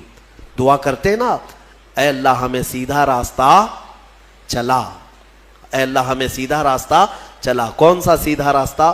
صراط الذین انعمت علیہم، وہ راستہ جس پہ چلنے والوں پر مولا تو نے انعام نازل فرمایا. غیر المغضوب علیہم ولا الضالین، اے اللہ ان لوگوں کا راستہ نہ چلا جو بھٹک گئے اور جن پر تیرا غضب نازل ہوا. اب تفسیر پڑھیں گے تو آپ کو پتہ چلے گا کہ یہ دونوں کون ہیں جن پر اللہ کا غضب ہوا اور جو بھٹک گئے. جن پر غضب ہوا وہ یہودی ہیں اور جو بھٹک گئے وہ عیسائی ہیں. مولا تعالیٰ ان دونوں جماعتوں سے ہماری حفاظت فرمائے، ہمیں راہ حق عطا فرمائے، اور مولا کریم ہمیں ہمارے مصطفیٰ کریم صلی اللہ علیہ وسلم کے دامن میں قیامت میں ہمارا حشر فرمائے. وآخر دعوانا ان الحمدللہ رب العالمین. حضرت عیسیٰ علیہ السلام کی ولادت ہوئی. یہ بیت اللحم جو جگہ ہے آج بھی وہ فلسطین میں ہے. بیت اللحم جس پتھر پر حضرت عیسیٰ علیہ السلام کی ولادت ہوئی وہ جگہ آج بھی موجود ہے. پھر وہاں سے حضرت بی بی مریم نے اپنے بچے کو اٹھایا. کوئی نہیں تھا وہاں پر. ان کے حمل سے لے کر ولادت تک کوئی بھی قریب نہیں آیا اور نہ زندگی میں کبھی ان کو کسی نے چھوا. آپ نے گود میں اٹھایا. اب کیا کریں گی؟ بچہ آ گیا ہے. رب تعالیٰ نے فرمایا فَإِمَّا تَرَئِنَّ مِنَ الْبَشَرِ أَحَدًا فَقُولِي إِنِّي نَذَرْتُ لِلرَّحْمَنِ صَوْمًا فَلَنْ أُكَلِّمَ الْيَوْمَ إِنسِيًّا. مریم اب اپنی بستی کی طرف جاؤ گی. اگر کوئی انسان تمہیں نظر آئے، لوگ اگر نظر آئیں تو بات مت کرنا کسی سے. ان سے کہنا آج میں نے چپ رہنے کا روزہ رکھا ہے. ہاں اس شریعت میں ہوا کرتا تھا چپ کا روزہ، خاموشی کا روزہ، کہ دن بھر خاموش رہنے کا بھی روزہ ہوا کرتا تھا. اب یہ بھی کیسے بتائیں گی؟ وہ اشارے سے. اس زمانے میں ہوتا تھا جب کوئی خاموشی کا روزہ رکھتا تو وہ اشاروں سے بات کرتا، سامنے والا سمجھ جاتا آج اس کا خاموشی کا روزہ ہے. کاش یہ روزہ اور بھی ہمارے ساتھ ہوا کرتا. لیکن اس شریعت میں ہمارے ہاں چپ کا روزہ نہیں ہے، خاموشی کا روزہ نہیں ہے. میں تو یہ سوچتا ہوں کم سے کم عورتوں کے لیے تو ہو جاتا. خاموشی کا روزہ بڑا ثواب ہے. وہ بہت بڑی غلطیوں سے، گناہوں سے بچ جاتی. آپ کو اندازہ نہیں ہے میرے آقا صلی اللہ علیہ وسلم نے زبان کو یوں 2 انگلیوں سے پکڑ کر کے فرمایا تھا. پکڑ کر کے تمہارے 2 جبڑوں کے بیچ میں گوشت کا ایک ٹکڑا ہے. حضور نے فرمایا کہ یہ انسان کو جنت میں بھی لے جاتا ہے اور دوزخ میں بھی لے جاتا ہے. ہاں. اور پھر ایک حدیث پاک ہے، حضور فرماتے ہیں 2 جبڑوں کے بیچ میں ایک گوشت کا ٹکڑا زبان، 2 رانوں کے بیچ میں ایک گوشت کا ٹکڑا شرمگاہ. جس نے ان 2 چیزوں کی حفاظت کی ذمہ داری لے لی، میرے آقا فرماتے میں اسے جنت میں لے جانے کی ضمانت دیتا ہوں. جنت میں لے جانے کی ضمانت دیتا ہوں. یہ 2 چیزوں کی اگر کوئی حفاظت کر لیا. خیر حضرت بی بی مریم اپنے بچے کو لے کر کے آئی. لوگ دیکھنے لگ گئے کہ مریم ہے اور اس کی گود میں بچہ ہے. تو ظاہر سی بات ہے قوم کا جو رویہ ہوتا ہے، سیدھے پکار کر کہنے لگے یا اخت ہارون ما کان ابوک امرأ سوء وما کانت امک بغیہ. اے مریم یہ کیا کر لیا تو نے؟ اخت ہارون جو ہے اس وقت سب سے پاک عورت کو کہا جاتا تھا. اخت ہارون لقب کے طور پر حضرت بی بی مریم کو انہوں نے پکارا. نہ تمہارے باپ برے تھے نہ تمہاری ماں بری تھی، یہ تو نے کیسے کر لیا؟ یہ بچہ تیری گود میں کیسے آیا؟ فاشارت الیہ، انہوں نے اشارہ کیا اپنے بچے کی طرف، کیونکہ اللہ تعالیٰ کا حکم تھا اگر کوئی بات کرے تو بات مت کرنا، اپنے بچے کی طرف اشارہ کر دو. آج میں خاموشی کا روزہ ہوں. اشارہ کیا اپنے گود والے بچے کی طرف. 1 دن کا بچہ ہے. تو لوگ بول پڑے کہ تو اس کی طرف اشارہ کر رہے. قالوا کیف نکلم من کان فی المہد صبیا، ہم کیسے بات کریں اس سے جو آج گود میں ہے تیرے، آج کا بچہ ہے. قرآن میں ہے جب وہ لوگ بحث کر رہے تھے قال انی عبد اللہ آتانی الکتاب وجعلنی نبیا. ابھی وہ بحث کر رہے تھے، عیسیٰ علیہ السلام گود سے ہی بول پڑے. کیا بولے؟ بولنے لگے اے لوگوں میں اللہ کا بندہ ہوں، انی عبداللہ، اللہ نے مجھے کتاب عطا کیا ہے، وجعلنی نبیا، اور نبی بنا کر بھیجا ہے، وجعلنی مبارکن اینما کنت، اور جہاں میں رہوں گا برکت کا ذریعہ بنوں گا. اور اللہ تعالیٰ نے مجھے نماز کا اور زکوٰۃ کا حکم دیا ہے اور میری والدہ کے ساتھ اچھائی کا سلوک کرنے، حسن سلوک کرنے کا حکم دیا ہے. اور پھر آخر میں عیسیٰ علیہ السلام اس جملے پر اپنی بات ختم کرتے ہیں. کون سا جملہ؟ والسلام علی یوم ولدت و یوم اموت و یوم ابعث حیا. سلامتی ہو اس دن پر جس دن میں پیدا ہوا اور جس دن میرا انتقال ہوگا اور جس دن مجھے اٹھایا جائے گا. اتنا بات کیا حضرت عیسیٰ علیہ السلام اور پھر خاموش ہو گئے. یہ معجزہ نہیں تو اور کیا ہے. گود کا آج کا بچہ اتنا وسیع انداز میں بول پڑا، تبھی جا کر کے قوم کی زبان چپ ہو گئی کہ یہ جو آیا ہے مریم کی گود میں یہ کوئی معمولی چیز نہیں ہے. ظاہر سی بات ہے جب رب تبارک و تعالیٰ کسی چیز کو بھیجتا ہے تو نشانیوں کے ساتھ بھیجتا ہے. اب جتنے تھے وہ مان تو گئے کہ بی بی مریم کو کسی نے چھوا نہیں، یہ سچی ہے. اور جب گود کا بچہ بول رہا ہے تو یہ اور سچی بات ہے کہ محیر العقول چیز ہے، آج تک ہم نے کبھی دیکھا نہیں. عیسیٰ علیہ السلام بولے. پھر اس کے بعد عیسیٰ علیہ السلام کو حضرت بی بی مریم اپنے گھر تو لے گئیں. یہاں پر رک کر کے میں ایک بات عرض کرنا چاہوں گا. حضرت عیسیٰ علیہ الصلوۃ والتسلیم نے جو جملہ کہا وہ یہ ہے کہ جس دن میں پیدا ہوا اس دن سلامتی ہو. یعنی نبی جس دن پیدا ہوتے ہیں وہ سلامتی والا دن ہوتا ہے.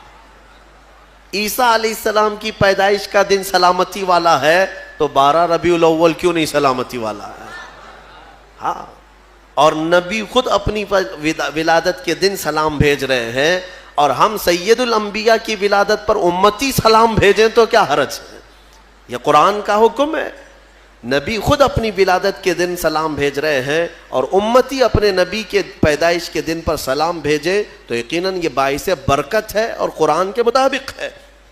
خیر، یہ حضرت عیسیٰ علیہ السلام کی ولادت کا واقعہ. عیسیٰ علیہ الصلوۃ والتسلیم اپنی ماں کے ہاں رہے ایک زمانے تک، پھر جب جوان ہوئے. اچھا یہ ایک بات اور بھی بتاؤں، بہت کم عمر میں جن کو نبوت دی گئی یعنی دنیا میں ظاہری طور پر وہ 3 نبی ہیں.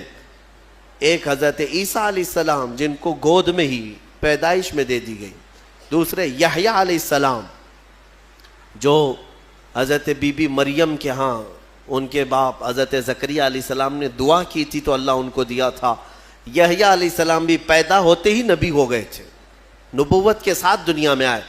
تیسرے حضرت یوسف علیہ السلام جب ان کے بھائیوں نے انہیں کنویں میں ڈالا تھا تب ان کو، یہ چھوٹی عمر میں جن کو نبوت دی گئی وہ 3 انبیاء اکرام ہیں.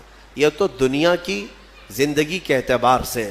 لیکن اگر کوئی یہ کہتا ہے کہ ہمارے آقا محمد صلی اللہ علیہ وسلم کو 40 سال کی عمر میں نبوت دی گئی تو یہ جملہ غلط ہے. میرے عزیزو، حضور کو نبوت دی گئی نہیں، نبی ہونے کا اعلان کرنے کا حکم دیا گیا. نبوت کب دی گئی وہ خود رسول سے پوچھو. میرے آقا فرماتے ہیں کنت نبیا وآدم بین الماء والطین، میں تو اس وقت بھی نبی تھا جب آدم علیہ السلام کو ابھی مٹی اور پانی میں گوندا جا رہا تھا. آدم علیہ السلام کا ابھی پتلا بھی نہیں تیار ہوا تھا. حضور فرماتے میں اس وقت بھی نبی تھا. تو نبی تو میرے آقا صلی اللہ علیہ وسلم پہلے سے تھے. بہرحال عیسیٰ علیہ السلام اللہ تعالیٰ کی ایک نشانی ہے، ان کی ذات ہی اللہ کی ایک نشانی ہے. کیونکہ عقل میں یہ آ جانا کہ بغیر باپ کے دنیا میں آئے جبکہ ان کی ماں کو کسی مرد نے چھوا نہیں. اسباب تو یہ بتاتے ہیں دنیا میں کہ ایک عورت اور ایک مرد کے اختلاط سے ہی بچہ پیدا ہوتا ہے. دنیا میں بچے کی ولادت ایک مرد اور ایک عورت کے ملنے سے ہی ہوتی ہے. لیکن یہاں عیسیٰ علیہ السلام کی ولادت میں کوئی مرد کا اختلاط نہیں، تو عام انسانوں کے دماغ میں یہ بات نہیں آتی. تو اسباب کی طرف دیکھنے والا انکار کرتا ہے اور خالق اسباب کی طرف جو توجہ کرتا ہے وہ انکار نہیں کرتا. کیونکہ اسباب تو یہ بتاتے ہیں کہ ایک روٹی کھانے کے لیے کئی منزلوں سے سفر کرنا پڑتا ہے، لیکن میرا رحمان چاہے تو سیدھے آسمان سے دسترخوان بھی اتار سکتا ہے.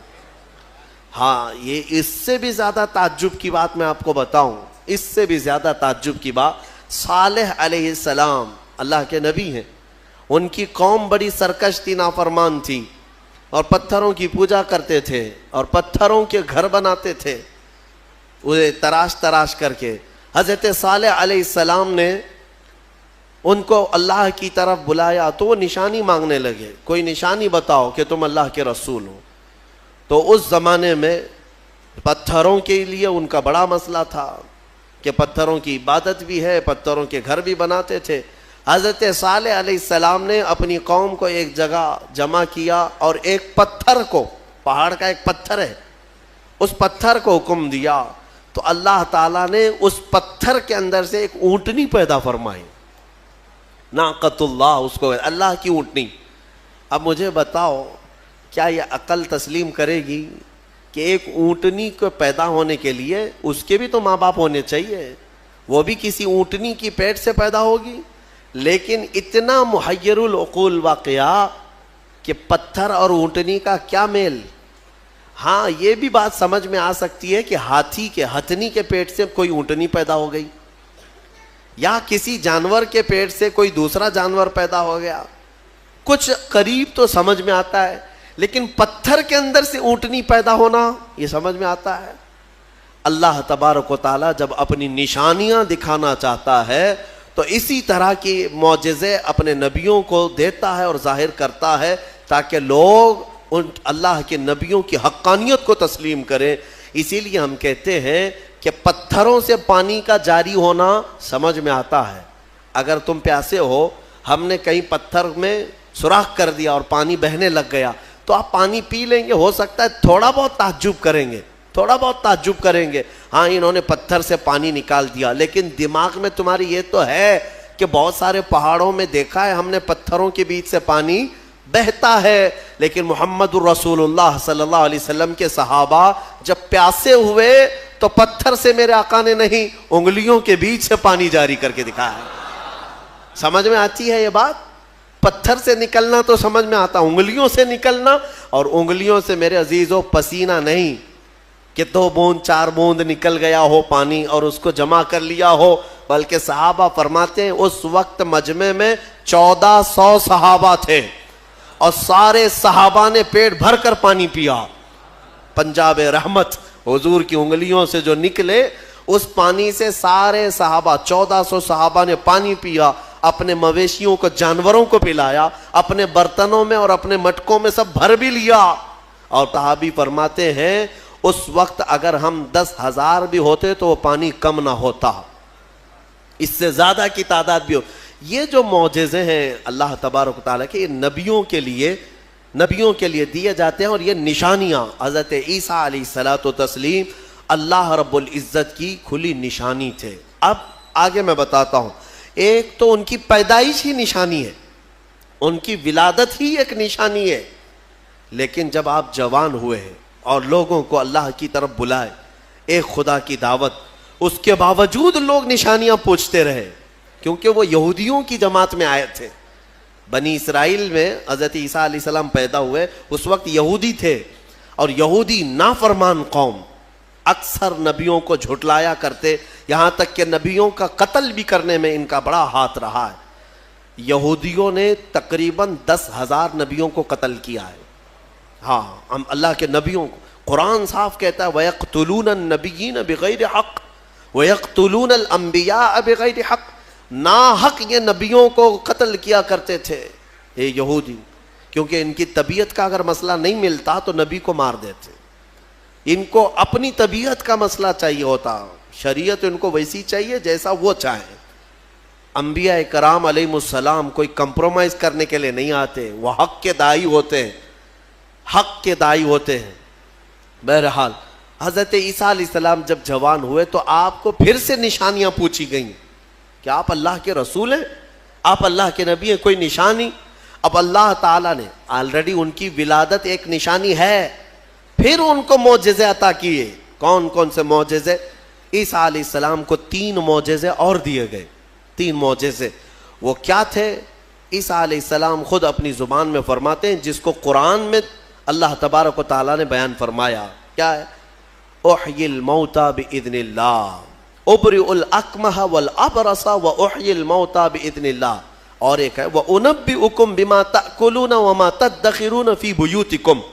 3 معجزے. توجہ چاہتا ہوں, عیسیٰ علیہ السلام کو 3 معجزے دیے گئے. پہلا معجزہ, کوڑ کی بیماری والے, سفید داغ والے کوئی بھی بیمار آئیں, عیسیٰ علیہ السلام اپنا ہاتھ رکھتے تو صحیح ہو جاتا.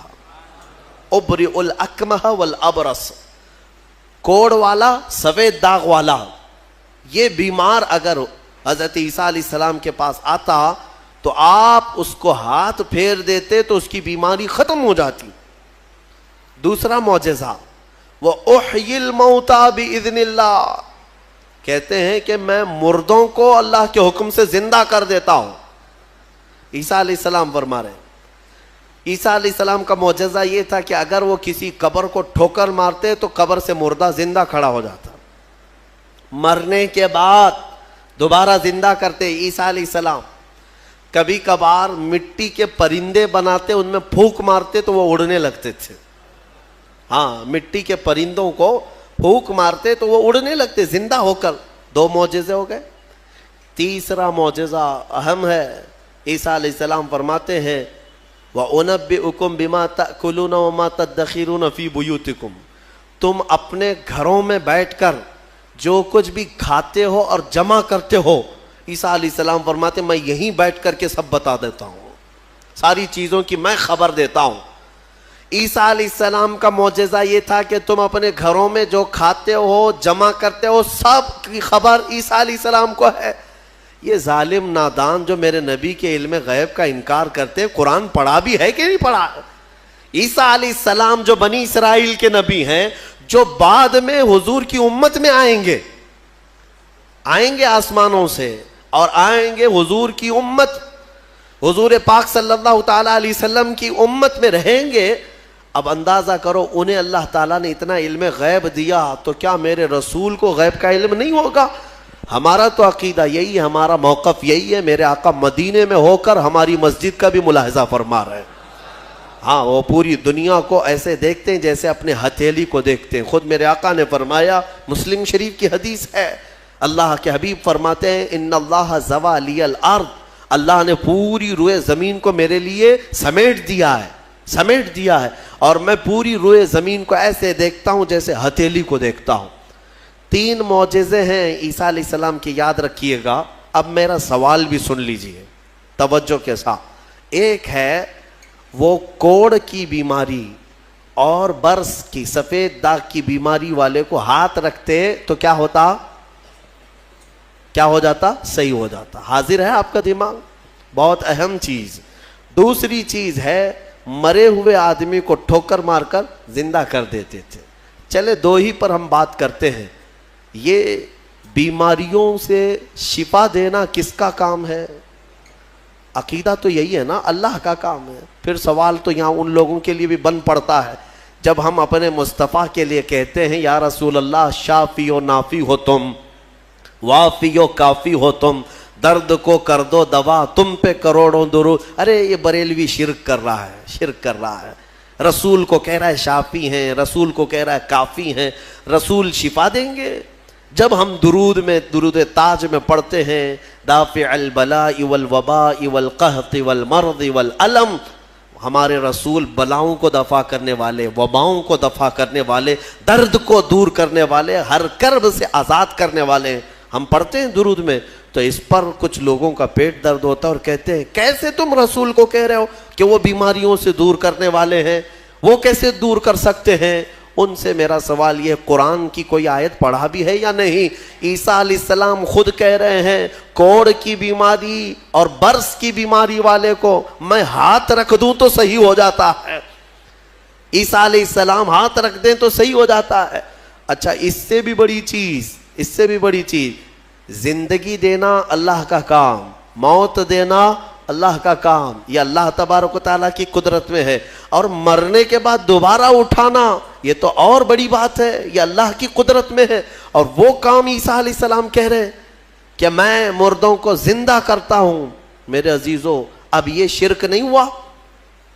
عیسیٰ علیہ السلام کے بارے میں اگر کوئی عقیدہ رکھے گا کہ وہ مردوں کو زندہ کرتے تھے تو شرک ہو جائے گا.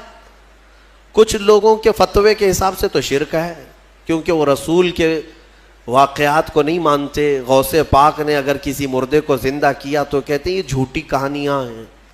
ہاں یہ کیسے ہو سکتا ہے، یہ صرف اور صرف اللہ رب العزت کا کام. پھر قرآن جو عیسیٰ علیہ السلام کے بارے میں بتا رہا ہے، کیا عیسیٰ خدا ہیں؟ عیسیٰ علیہ السلام خدا ہے؟ یہاں ایک نقطہ سمجھ کر کے چلو. اللہ رب العزت یقیناً قادر مطلق ہے، رزاق وہی ہے، خالق وہی ہے، شافی وہی ہے. لیکن اگر وہ اپنی طاقت کسی محبوب رسول یا نبی کو شفا دینے کی طاقت دے دے، دوبارہ زندہ کرنے کی طاقت دے دے، یا بیماریوں سے دور کرنے کی طاقت دے دے، تو اس میں کسی کے پیٹ درد ہونے کی ضرورت نہیں. مولا جسے جو چاہے وہ مقام عطا فرمائے. یہ شرک بھی نہیں ہے. اللہ جسے جو چاہے وہ عطا فرمائے. اسی لیے ہمارا موقف یہ ہے الحمدللہ کہ ہم مانتے ہیں کہ رسول پاک صلی اللہ تعالیٰ علیہ وسلم بیماریوں کو دور کرتے تھے، لیکن ہم انہیں خدا نہیں مانتے. جیسے عیسیٰ علیہ السلام اللہ کی عطا سے بیماروں کو شفا کرتے تھے، میرے مصطفیٰ بھی اللہ کی عطا سے بیماروں کو شفا کرتے ہیں. اور اسی لیے ہم مانگتے بھی ہیں میرے آقا کی بارگاہ میں. ہمیں بزرگوں نے سکھایا ہے. بلکہ ایک حدیث بھی میں آپ کو بتا دوں. ایک صحابی آئے اور ان کے بھائی کا پیٹ درد کر رہا تھا، بہت تکلیف تھی.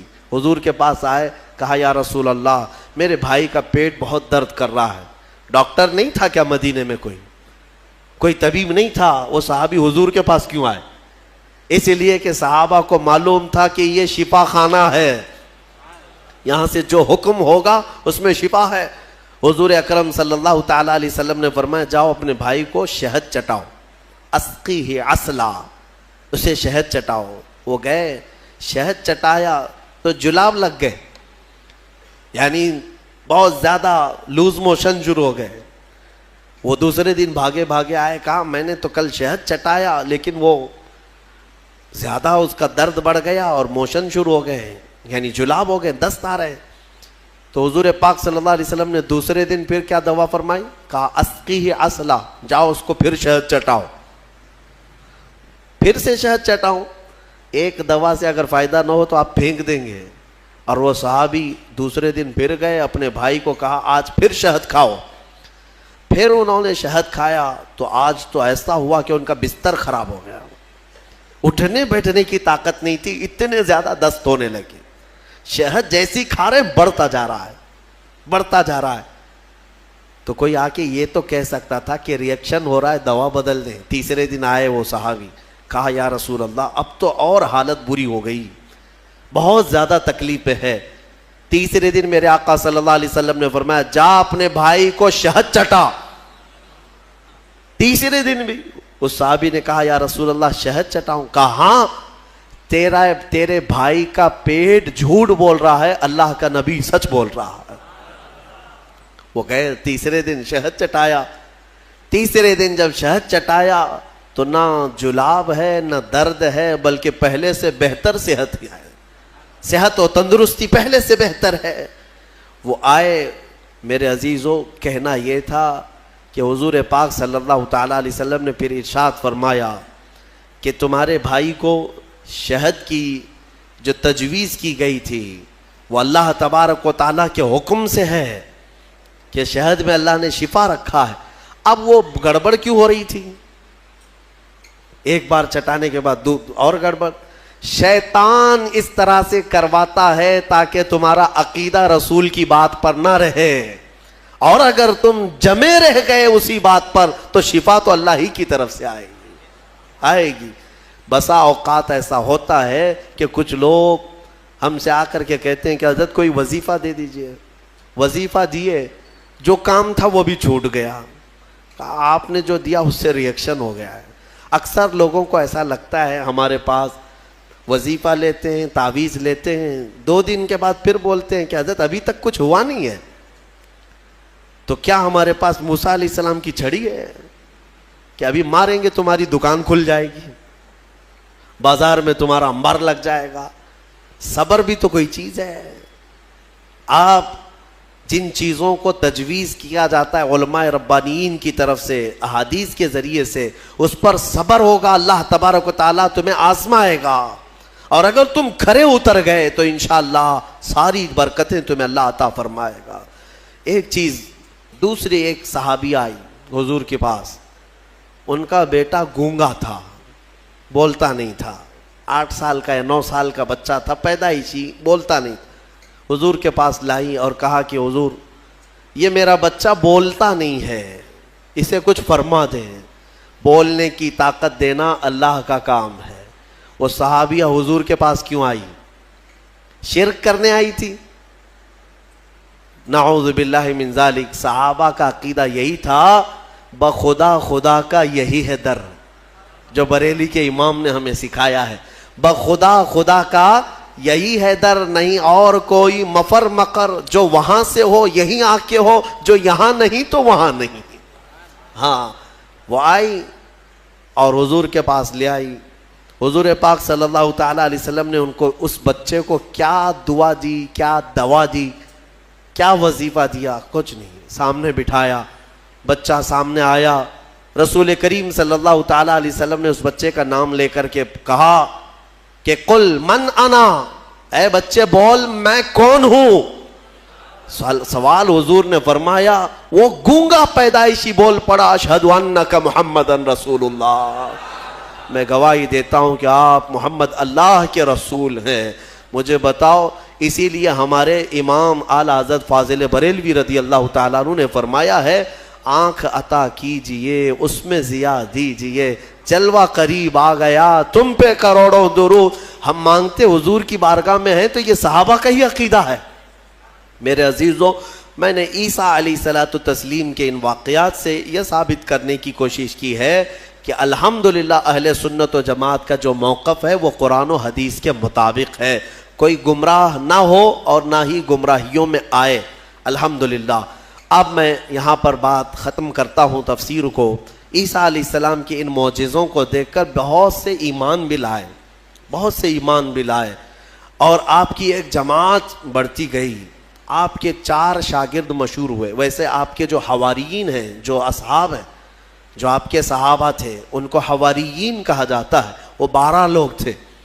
ان 12 میں 4 مشہور ہیں جن کے ناموں سے انجیل ہے آج بھی، متی، لوقا، یوحنا، مرقس، یہ عربی نام ہے، ان کو انگلش میں الگ الگ کہا جاتا ہے، جان، میتھیو، یہ جو بائبل میتھیو، بائبل جان، یہ سب جو ہیں انہی 4 شاگردوں کے نام ہیں۔ عیسیٰ علیہ السلام کے بڑے فرمانبردار، بڑے وفادار تھے، اور انہی صحابہ سے ان کا دین پھیلا، مذہب عیسائیت، یا جس کو آپ یہ سمجھ لیں عیسیٰ علیہ السلام کا جو دین تھا وہ دین اسلام کے عقائد سے مختلف نہیں تھا، اس دین میں بھی اللہ کو ایک مانا جاتا، اور عیسیٰ علیہ السلام کو اللہ کا بندہ اور ان کا رسول، اللہ کا رسول۔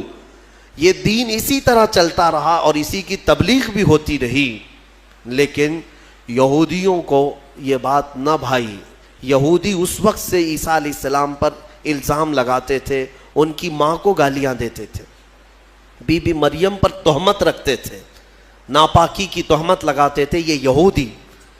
عیسیٰ علیہ السلام کا ایک وقت ایسا بھی آیا کہ یہودیوں کے نرغے میں، کیونکہ یہودی بڑے ہی فتین اور پلان کرنے والے، منصوبہ کرنے والے لوگ، عیسیٰ علیہ السلام کے قتل کا منصوبہ بنا لیا، اور اس قتل کے منصوبے سے وہ آخری دن تھا عیسیٰ علیہ السلام کا، جس گھر میں عیسیٰ علیہ السلام ایک باغیچے میں اپنے شاگردوں کے ساتھ رہے، ان کو تعلیمات دی اور سب کو رخصت کیا اور کہا آج کے بعد میں تم سے ملاقات نہیں کروں گا، تم دین حق پر قائم رہنا۔ شاگرد سب چلے گئے، عیسیٰ علیہ السلام تنہا گھر میں تھے۔ یہودیوں کی ایک جماعت آئی قتل کے منصوبے سے، اور سب کے سب ہتھیار سے لیس ہو کر حضرت عیسیٰ علیہ السلام کے گھر کا گھیراؤ کر لیے، اور گھیراؤ کر کے رات کے وقت آپ کو قتل کا منصوبہ تھا، لیکن یہودیوں نے اپنے ایک آدمی کو اندر بھیجا کہ جاؤ دیکھ کر کے آؤ عیسیٰ کیا کر رہے ہیں، کس حالت میں ہے۔ ایک شخص اندر آیا عیسیٰ علیہ السلام کو دیکھنے کے لیے، یہودیوں کا ایک شخص اندر آیا اور جیسے ہی وہ اندر آیا قرآن میں مولا فرماتا ہے وَلَكِنْ شُبِّهَ لَهُمْ، یعنی جس کا مفہوم یہ ہے کہ اللہ نے عیسیٰ علیہ السلام کی شکل اس آدمی کو دے دی اور عیسیٰ علیہ السلام کو آسمانوں پر اٹھا لیا، آسمانوں پر اٹھا لیا. بر رفعہ اللہ الیہ، قرآن میں اللہ فرماتا ہے اللہ نے ان کو اپنی طرف اٹھا لیا. عیسیٰ علیہ السلام آج بھی زندہ ہیں، آسمانوں پر باقی ہیں. اب وہ شخص اندر آیا، بہت دیر تک وہ باہر نہیں آ رہا تھا، تو یہودی باہر جو کھڑے تھے وہ پریشان تھے کہ ہمارا جو آدمی گیا ہے وہ آیا نہیں ابھی تک. اس کے بعد سبوں نے کہا چلو کہاں اس کو دیکھیں گے، حملہ کرتے ہیں. سب کے سب گھس گئے اور اندر جو شخص تھا وہ عیسیٰ علیہ السلام کی شکل کا دکھ رہا تھا، اسی کو پکڑ کر لائے، اس کو خوب مارا اور پھر لا کر کے باہر سولی پر چڑھا دیا، سولی پر چڑھا دیا، صلیب پر، اور پھانسی دے دی. پھانسی دینے کے بعد پھر ان کو یاد آیا ہمارا آدمی کہاں گیا جو ڈھونڈنے کے لیے گیا تھا. تو وہ کچھ لوگ تھے جو جانتے تھے، پاؤں جو نیچے سے تھے وہ نہیں بدلے تھے، اللہ نے اس کی اصلی شکل پر ہی رکھا تھا. تو کچھ لوگوں نے پاؤں دیکھ کر کے کہا یہ تو ہمارا آدمی ہے، اس کے پاؤں تو ہمارے آدمی کی طرح ہے. لوگوں نے کہا اگر یہ ہمارا آدمی ہے تو پھر عیسیٰ کہاں گئے، عیسیٰ اس گھر سے کہاں گئے؟ ان کو ہم نے اندر جاتے دیکھا ہے، اندر ہم نے گھیرا کیا ہے، وہ کہاں گئے؟ اسی شک میں رہ گئے یہ عیسیٰ ہے کہ ہمارا آدمی ہے. کچھ کہتے ہمارا آدمی ہے، کچھ کہتے نہیں عیسیٰ ہے.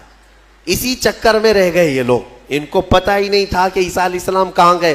ظاہر سی بات ہے عیسیٰ علیہ السلام جب آسمانوں پر اٹھا لیے گئے، اب اگر یہ خبر کوئی دے گا تو کوئی اللہ کا نبی ہی دے گا نا، کوئی نبی ہی دے گا، غیب کی خبر کون دے گا؟ اور اتفاق کی بات عیسیٰ علیہ السلام کے آسمانوں پر اٹھائے جانے کے بعد سے لے کر 550 سال تک کوئی نبی نہیں آیا. اس کے بعد اگر کوئی نبی آیا تو ہمارے آقا محمد صلی اللہ علیہ وسلم آئے، صرف حضور آئے 570 سال کے بعد. میں آپ کو بتاتا ہوں ان یہودیوں کے چکر کو اور عیسائیوں کے چکر کو بھی، عیسائی بیچارے ان کو خود کو بھی نہیں معلوم تھا کہ ہمارے نبی کہاں ہیں. بعض کا عقیدہ یہ بن گیا کہ ہمارے نبی کو سولی پر چڑھا دیا گیا، اسی لیے آج بھی وہ لوگ صلیب ڈال کر کے گھومتے رہتے. ایک جماعت اس میں یہ بن گئی، ایک جماعت یہ کہنے لگی ہمارے نبی کو یہودیوں نے صلیب پر چڑھا دیا، پھانسی پر چڑھا دیا، اور اس پر پھر عقیدے گڑنے لگ گئے. عقیدے کیا کیا گڑ لیا کہ ہمارے نبی نے جو پھانسی پر چڑھ کر کے قربانی دی ہے، بلیدان دیا ہے، وہ ہم سب کے گناہ معاف کرانے کے لیے قربانی دی ہے. تو اب یہ جتنے چاہے گناہ کرتے رہے، خوب شراب پئیں، خوب ناچیں، کیونکہ وہ سولی پر چڑھ کر کے سب معاف کرا دیے. یہ ایک جماعت نے اس میں عقیدہ گڑھ لیا اور عیسائیوں کی ایک جماعت اسی پر چلتی رہی. ایک جماعت پھر بھی حق پر رہی جو عیسیٰ علیہ السلام کے چاروں شاگرد تھے. انہوں نے کہا نہ ہمارے نبی کو سولی پر چڑھایا گیا ہے، نہ ہمارے نبی نے ہمارے لیے قربانیاں دی ہیں، یعنی کہ وہ پھانسی پر چڑھ کر کے سب کے گناہ معاف کرائے، بلکہ ان کا عقیدہ تھا کہ اللہ رب العزت نے عیسیٰ علیہ السلام کو اپنے جلوں میں رکھا ہے. وہ کہاں ہے وہ اللہ بہتر جانے اور عیسیٰ جانے. ایک وقت آئے گا جب عیسیٰ کی حقیقت لوگوں کو معلوم ہوگی. یہ ایک حق جماعت ہمیشہ کہتی رہی اور اسی پر وہ لوگ باقی رہے. پھر اس میں فرقے بھی ہوئے، عیسائیوں میں بہت سارے فرقے بھی ہوئے، 70 سے زیادہ فرقے ہوئے، الگ الگ عقیدے. اور یہ فرقے بھی کس نے بنائے؟ یہودیوں نے بنائے. ان کے اندر گھس کر کے الگ الگ ان کے دماغ چینج کیے. پھر ٹرائنیٹی کا عقیدہ آ گیا کچھ عیسائیوں میں کہ عیسیٰ خدا کے بیٹے ہیں، مریم خدا کی بیوی ہے. کچھ لوگوں کا عقیدہ یہ بنا. پھر کچھ لوگوں کا عقیدہ بنا کہ 3 خدا ہیں، ایک خدا اللہ، ایک خدا جبرائیل، ایک خدا عیسیٰ. آج بھی کچھ لوگ ہیں اس میں، پروٹسٹ ہیں، کیتھولک ہیں اور آرتھوڈاکس ہیں. یہ سب جو فرقے بنے سب میں تھوڑا تھوڑا سا فرق ہے عیسیٰ علیہ السلام کو ماننے کے لیے. بعض کہتے ہیں گاڈ ہے، فادر ہے، اور پھر یہ سن ہے اور میری ہے، یہ 3 خدا ہے. ٹرائنیٹی کے عقیدے بنے. اب میں آپ کو بتاتا ہوں یہ میرے آقا صلی اللہ تعالیٰ علیہ وسلم کا احسان ہے پورے یہودیوں پر بھی اور عیسائیوں پر بھی، کیونکہ یہ جھگڑا کرتے رہے 500 سال تک. اتنا قتل کیا ہے عیسائیوں نے یہودیوں کا اور یہودیوں نے عیسائیوں کا 500 سال اتنے قتل ہو گئے جس کا شمار نہیں کر سکتے. پورا فلسطین خون میں نہا جاتا تھا جنگوں میں. یہ دونوں جماعتیں لڑتی تھیں. وہ الزام لگاتے ان کی ماں پر اور یہ یہودیوں پر الزام لگاتے. اور قرآن بھی کہتا ہے وقالت الیہود لیست النصارى علی شیء وقالت النصارى لیست الیہود علی شیء. دونوں کہتے تھے. عیسائی کہتے تھے یہودی کوئی چیز ہی نہیں ہے اور یہودی کہتے عیسائی کوئی چیز ہی نہیں ہے. دونوں لڑتے تھے. 570 سال کے بعد میرے آقا صلی اللہ علیہ وسلم جب جلوہ بار ہوئے اور پھر میرے آقا پر قرآن کی آیتیں اتری اور سورہ مریم اتری, تب میرے آقا نے علل اعلان فرمایا کہ اے لوگوں مریم پر تہمت نہ رکھو, وہ اللہ کی سب سے پاک باز بندی ہیں. عیسائیوں کو احسان ماننا چاہیے میرے آقا کا کہ حضرت بی بی مریم کی طہارت پوری دنیا میں اگر عیسیٰ علیہ السلام کے بعد کسی نے بیان کی ہے تو میرے مصطفیٰ نے بیان کیا. ہاں, اور دوسری بات, حضرت عیسیٰ علیہ السلام کہاں گئے, کہاں ہے, عیسائیوں کو بھی نہیں معلوم, یہودیوں کو بھی نہیں معلوم. میرے آقا صلی اللہ علیہ وسلم نے قرآن کی وحی اترنے کے بعد لوگوں کو بتایا کہ یہ سب آپس میں اختلاف کرتے ہیں. حقیقت یہ ہے کہ عیسیٰ علیہ السلام کو نہ پھانسی دی گئی نہ سولی پر چڑھایا گیا, بلکہ عیسیٰ علیہ السلام کو اللہ نے آسمانوں پر اٹھایا ہے اور قیامت کے قریب عیسیٰ علیہ السلام پھر دنیا میں نازل ہوں گے. یہ عقیدہ میرے آقا نے دیا. ان عیسائیوں کو تمیز نہیں ہے, انہیں پتہ نہیں ہے اسلام کی دشمنی میں مرے جاتے ہیں, ہاں, اور جال بنتے ہیں. انہیں معلوم ہونا چاہیے کہ اسلام کے آنے کے بعد یہ احسان ہے میرے آقا صلی اللہ علیہ وسلم کا کہ بی بی مریم کی بھی طہارت بیان کی اور عیسیٰ علیہ السلام کی حقیقت بھی بیان کی ہے. اللہ تبارک و تعالیٰ ان گمراہ عقیدوں سے ہماری حفاظت فرمائے. وآخر دعوانا ان الحمد للہ.